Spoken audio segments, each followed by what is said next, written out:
তালের বড়া তো অনেক খাওয়া হলো, তো এবার ভাবলাম যে তাল দিয়ে চলো একটা অন্য রেসিপি বানাই। আর সামনেও জন্মাষ্টমী আসছে, যাদের যাদের বাড়িতে ছোট্ট গোপাল আছে তারা কিন্তু তালের বড়া ছাড়া তাল দিয়ে এইরকম একটা রেসিপি বানিয়েও কিন্তু গোপুকে ভোগ দিতে পারো। তো শুরু করা যাক আজকের রেসিপিটা।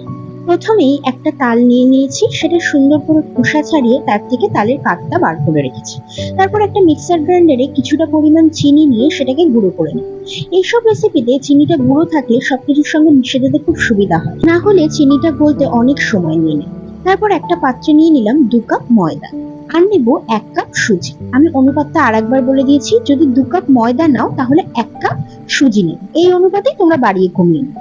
এবার দিয়ে দেবো চিনি, যেটা আমি গুঁড়ো করে রেখেছিলাম সেটা। তারপর কিছুটা দিয়ে দিলাম মৌরি, নারকেল কোড়া, নারকেল কোড়াটা অপশনাল, না থাকলে না দিই।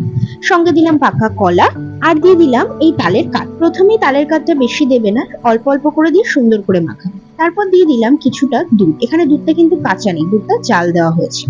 তারপর সবকিছুকে একসঙ্গে খুব সুন্দর করে আমি মাখিয়ে নেব। এরই মাঝে আমি একটু নুন দিতে ভুলে গেছিলাম, তো নুনটাও দিয়ে নেব। যে কোনো মিষ্টি জাতীয় খাবারে সামান্য নুন দিলে স্বাদের ব্যালেন্স হয়। এরপর আমি সুন্দর করে পুরোটা মাখিয়ে নিই। এরই মাঝে আমার মনে হলো তালটা একটু কম আছে, তো আমি আরেকটু তাল দিয়ে আরো সুন্দর করে মাখিয়ে নিলাম। দেখো তোমরা কনসিস্টেন্সিটা দেখতে পাচ্ছ, ঠিক এরকম হবে। এরপরে আমি এটাকে 1 থেকে 2 ঘন্টা রেস্টে রেখেছি। 1 থেকে 1.5 ঘন্টা রেস্টের পর এবার মালপোয়াগুলোকে ভাজবো। তো ওর জন্য প্রথমে কড়াইতে অনেকটা পরিমাণ সাদা তেল দিয়ে দিলাম। তারপর হাতার সাহায্যে এরকম গোল গোল করে তেলের মধ্যে ছেড়ে দিই। তারপর উল্টে পাল্টে সোনালি করে ভাজলেই রেডি হয়ে যাবে তালের মালপোয়া।